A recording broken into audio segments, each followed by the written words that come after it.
Hello everyone, कैसे हैं आप सब। आशा करती हूँ आप सब ठीक होंगे। मैं भी ठीक हूँ। और आज देखिए मैंने ना कितने सालों बाद इस अलमारी को यहाँ से हटाया तो मैंने देखा पूरी दीवार क्रैक हो गई और ये सारी स्कार्टिंग वगैरह भी निकल गई। तो मैं ये देख रही थी लाइट जला के कि ऐसा ना हो कि यहाँ पे कोई सांप वगैरह बैठा हो, क्योंकि ऐसा काफ़ी बार हो चुका है।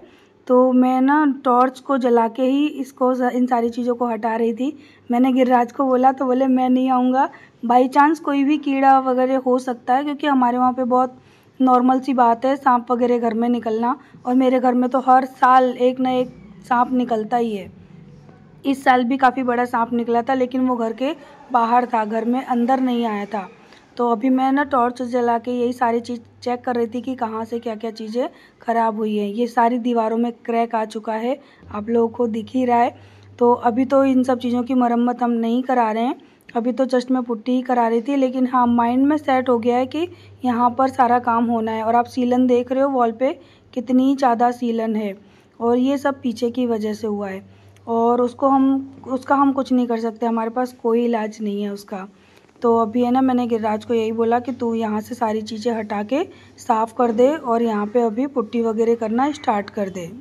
कितना सारा कचरा, जबकि इतनी सफाई करते हैं घर में। सच में फ्लैट के घर मुझे तो ज़्यादा अच्छे लगते हैं ज़मीन के घर से। चूहे, चींटे, कीड़े मकोड़े, सांप बिच्छू सब आते हैं मेरे घर में।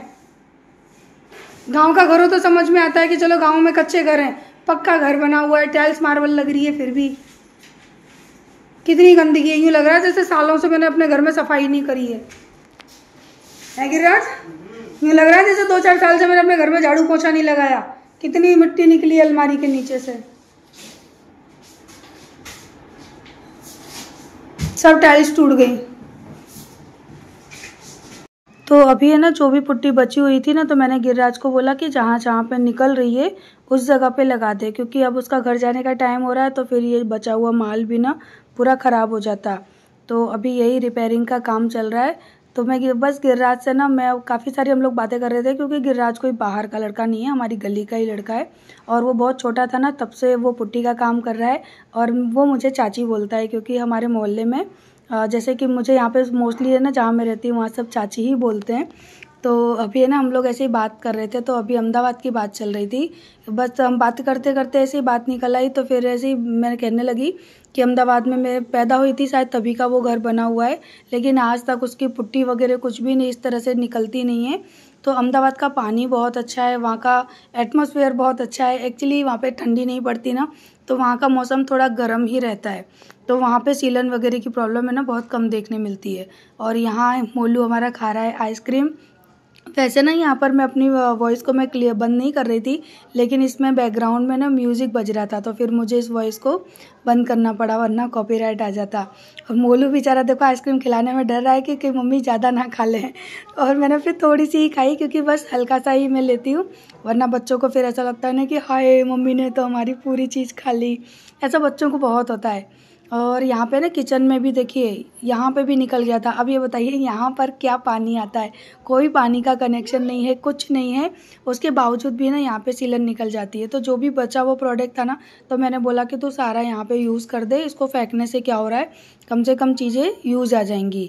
उसके बाद फिर मैंने सपना को बुलाया, मैंने कहा सपना तू भी आ जा, मिल के काम कर लेते हैं, क्योंकि मैं बैठ के पोंछा वगैरह तो नहीं कर पाऊँगी, बट जैसे बेड को साफ़ करना है, बेड सरकाना है, आधे काम मैं कर रही थी, आधे मैं सपना से करवा रही थी। तो क्लीनिंग का काम उसने कर दिया, बाकी सारा सामान हमको रीअरेंज करना था।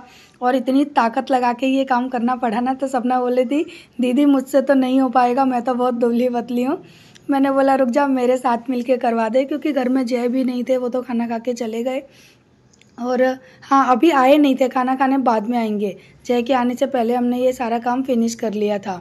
उनको तो इतने काम रहते हैं ना कि वो मोस्टली घर से बाहर ही रहते हैं, आजकल तो घर पे आते ही नहीं हैं।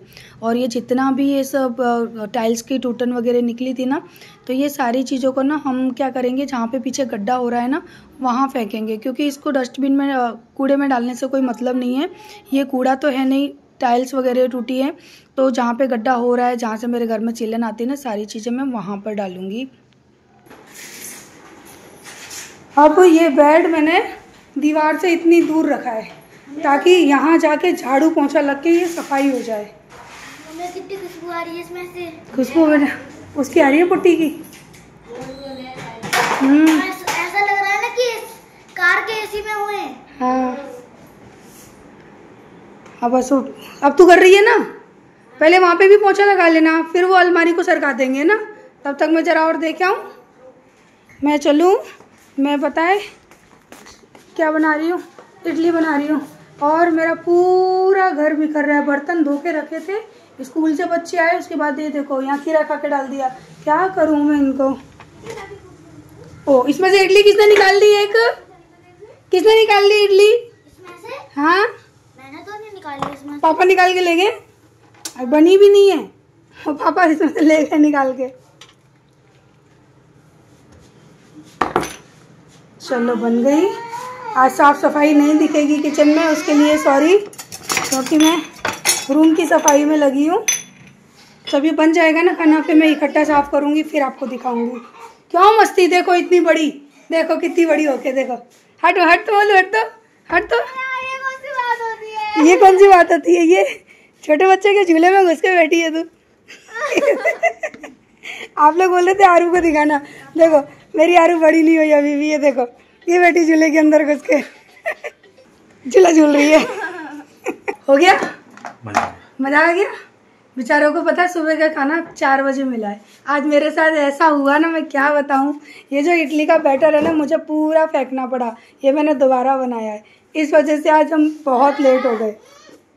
और क्यों फेंकना पड़ा वो भी बताऊंगी बाद में। तो जय भी आ गए थे स्कूल से, वो भी खाना वगैरह फिनिश करके गए। उसके बाद में आई, अभी सपना भी जा चुकी है पोंछा वगैरह करके। तो मैंने कहा चलो अब मैं बेड अच्छे से सेट कर देती हूँ, क्योंकि नाइट में हमको सोने के लिए ये बेड तो चाहिए ही। तो अभी बेड को मैंने अच्छे से सेट किया और पूरा घर एकदम खाली खाली लग रहा था, यानी घर नहीं सॉरी ये रूम है ना, एकदम खाली खाली लग रहा था, वाइट वाइट। मेरी आरू को तो बिल्कुल भी पसंद नहीं आ रहा था, वो गुस्सा कर रही थी, बोल रही थी मम्मी फिर से कलर करवा दो एक वॉल पे, ये पूरा प्लेन घर है ना, मुझे तो अच्छा लग नहीं रहा है, ऐसे बोल रही थी। अब मेरी चल रही है सफाई, क्योंकि ये पुट्टी ऑलमोस्ट ख़त्म हो गई है उस रूम की। अब इस रूम को खाली करूं, बेचारी की क्या हालत हो रही है, कबाड़ा फैल रहा है पूरा मेरे रूम में। तो पूरा रूम आप देख रहे हो कि दूसरा वाला जो रूम है ना, वो भी पूरा फैला पड़ा है। और इस फैलेपन को, इस सब सामान को देख कर ना, मुझे तो इतनी इरिटेटिंग वाली फीलिंग आ रही है, एकदम फ्रस्ट्रेट नहीं हो जाते हैं, इस टाइप की फीलिंग आ रही है। ऐसा लग रहा है कि पूरा घर फिर से सेट होना चाहिए। आदत पड़ गई है साफ घर में रहने की, तो मुझसे ना गंदा घर बिल्कुल अब तो बर्दाश्त नहीं होता, मुझे तो घबराहट सी होने लगती है। तो फिर मैंने सोचा कि अब घबराहट लेके बैठने से तो अच्छा है कि काम करते हैं। तो जो भी डस्ट फैली हुई थी वो सारी मैंने कलेक्ट करी, अच्छे से साफ़ किया पूरे बेड को, चादर भी मैंने नया डाल दिया। अब मैं पूरे तकिए वगैरह सही से सेट करूँगी, उसके बाद मुझे थोड़ा सा रिलैक्सेशन होगा कि हाँ भाई अब मेरा रूम है ना थोड़ा सा ये साफ़ हुआ। एटलीस्ट बैठने के लिए एक तो बेड हुआ, एक तो एसी इस रूम में लगा हुआ है ना, तो पूरे घर में सफोकेशन हो जाता है मेरे घर में विदाउट वेंटिलेशन। तो इस वजह से ना मुझे और घबराहट होती है। तो मैंने फटाफट से फिर सारे काम छोड़े और मैं लगी इस रूम को साफ़ करने के लिए। तो जहाँ जहाँ धूल मिट्टी थी सारी मैंने गीले कपड़े से साफ़ की, पर्दे लगाए पूरे, दोनों जो पाइप है ना दोनों पे मैं पर्दे लगाऊंगी, क्योंकि पर्दा नहीं लगा रही हूँ ना तो पूरा घर आप देख रहे हो ऐसा लग रहा है पूरा वाइट, कुछ है ही नहीं घर के अंदर, कहते ना कलरलेस रूम हो गया है मेरा, क्योंकि वॉल का भी कलर मैंने हटा दिया, सब वाइट वाइट दिख रहा है। तो मैंने कहा चलो थोड़ा सा कलर ऐड करते हैं। तो मैंने यहाँ पे येलो पर्दा जो मेरे पास यही धुला हुआ रखा था, क्योंकि सारे पर्दे वगैरह भी मैंने धोने के लिए डाल दिए हैं। और ये बाहर के पर्दे हैं तो ये भी सारे मैं साफ़ करूँगी जब दूसरा रूम मेरा पुट्टी कराऊँगी तब। तो जो भी सामान था उन सब सामान को उसकी जगह पर अरेंज किया और अच्छे से क्लीन किया, तब जाके मुझे थोड़ी देर बाद ऐसा लगा कि हाँ अब सुकून मिला मुझे इस रूम में आके।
ये वाले जो वाइट और थोड़े से ब्लू टाइप के पर्दे ना, इनको मैंने सुबह साथ ही साथ धो दिया था। जैसे ही उतारा था वैसे ही मैंने इनको धो के सुखा दिया था, ताकि मुझे शाम को ना ये सूखे हुए मिल जाएं। तो इनको भी इनकी जगह पे लगा दूंगी। और अब जाके मुझे थोड़ा सा रूम है ना, ये बैठने उठने लायक लग रहा है। तो ये सारा काम करने के बाद फिर मैं ऊपर गई। ऊपर से काफ़ी सारे कपड़े जो मेरे सूख गए थे वो कपड़े लेकर आई, और मैं, आरू, मोलू, अब हम तीनों बैठ जाएंगे बेड पे, क्योंकि अभी यही बेड मेरा एकदम साफ़ सुथरा था। तो फिर यहाँ पे बैठ के हमने सारे कपड़ों को घड़ी किया, और थोड़ा सा मैंने ये प्लांट यहाँ पे रख दिया है, ताकि थोड़ी सी ग्रीनरी इस रूम में ऐड हो जाए। और ये मुझे बिल्कुल भी रूम अच्छा नहीं लग रहा था, एकदम खाली खाली सा लग रहा था। तो चलिए अब इस वीडियो को तो मैं करूँगी यहीं पे एंड। आशा करती हूँ आपको वीडियो अच्छी लगी होगी। वीडियो अच्छी लगी हो तो प्लीज़ वीडियो को लाइक करिएगा, क्योंकि आप लोग लाइक करना भूल जाते हो। तो पहले आप वीडियो को रोकिए, पहले मेरी वीडियो को लाइक करिए, उसके बाद देखिएगा। और अगर आप में से कोई भी नया है मेरे चैनल पर, तो आप मेरे चैनल को सब्सक्राइब भी कर सकते हैं। और अगर आप मेरी इंस्टाग्राम ID चाहते हैं, जिस पर मैं अपने न्यू चैनल पर अपने व्लॉग भी डालती हूँ, और अपनी मीशो की शॉपिंग है यानी हॉल वीडियोज़ मोस्टली डाल रही हूँ उस पर, तो आप वहाँ जाके देख सकते हैं। लिंक मैंने आपको डिस्क्रिप्शन में दी हुई है, उसकी इंस्टाग्राम की। आपको थोड़ा सा इंस्टॉल करना पड़ेगा। 3 इंस्टाग्राम ID मैंने दी है, आप वहाँ से मेरे इंस्टाग्राम पे जा सकते हैं, देख सकते हैं, और रीज़नेबल प्रोडक्ट भी वहाँ से लिंक पे से ख़रीद सकते हैं। बहुत ईजी हो जाएगा आप सबके लिए। यूट्यूब पे तो मैं कम ही डालती हूँ, बट अगर आप लोग चाहोगे तो मैं यूट्यूब पे भी ऐड कर दूँगी उन चीज़ों को, ताकि आप लोगों को भी थोड़ा बेनिफिट मिल जाए। तो यहाँ पे देख रहे हैं आप कितने सारे कपड़े हैं। ये सारे कपड़े मैंने धोए थे, क्योंकि थोड़ी सी भी डस्ट उड़ती है ना, तो मुझे ऐसा लगता है कि बस फटाफट से सारे कपड़े धो दो। तो डस्ट वाले ना, कोई भी कपड़ा हो या कोई भी सामान हो ना, मैं उसके आसपास बैठ नहीं पाती हूँ, मुझे अजीब सी घबराहट होती है। तो अभी हम लोग लग गए थे इन सारे कामों में। उसके बाद फिर मैं किचन में जाऊंगी, किचन की क्लीनिंग करूंगी, जो कि मैंने शूट नहीं किया, क्योंकि बहुत सारा काम पड़ गया था, और वीडियो शूट करके सारे काम करना पॉसिबल नहीं हो रहा था मेरे लिए। और वैसे भी आजकल क्या है कि मैं जैसे ही वीडियो शूट करके रख देती हूँ ना फ़ोन, बच्चे लेके भाग जाते हैं, मानते ही नहीं है। इस वजह से क्या है कि मेरी कुछ वीडियो शूट में करना ही भूल जाती हूँ, और काफ़ी सालों से आदत भी छूट गई है ना, तो धीरे धीरे सारी चीज़ों को लाइन पर ला रही हूँ, तो थोड़ा टाइम लगेगा।